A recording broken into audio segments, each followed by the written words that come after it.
মাননীয় প্রধানমন্ত্রী দেশে ফেরত যাওয়ার কথা ছিল 11ই জুলাই, সেটি না হয়ে এখন মাননীয় প্রধানমন্ত্রী আজকে রাতে অর্থাৎ 10ই জুলাই রাত 10টায় তিনি বাংলাদেশের উদ্দেশ্যে চাইনিজ সময় রাত 10টায় বাংলাদেশের উদ্দেশ্যে রওনা হবেন।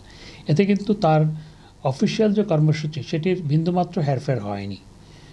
শুধুমাত্র রাত্রি যাপন করা ছিল, সেই রাত্রি যাপন না করে তিনি ঢাকায় ফেরত যাচ্ছেন। এটির কারণ হচ্ছে, আপনারা হয়তো জানেন যে মাননীয় প্রধানমন্ত্রীর সাথে মাননীয় প্রধানমন্ত্রীর কন্যা সাইমা ওয়াজেদ পুতুল, যিনি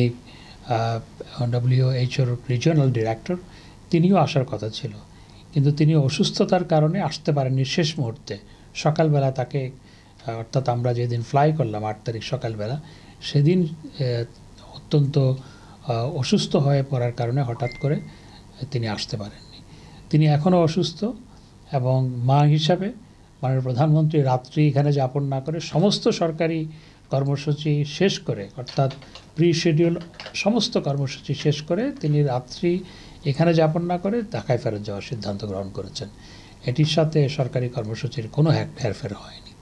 আপনাদের জ্ঞাতার্থে, কারণ আমি অনলাইনে দেখতে পাচ্ছি এবং বিভিন্ন সংবাদ মাধ্যমে দেখতে পাচ্ছি যে হেডিং হচ্ছে বড় বড় যে মাননীয় প্রধানমন্ত্রী সফর সংক্ষিপ্ত করে চলে আসছেন।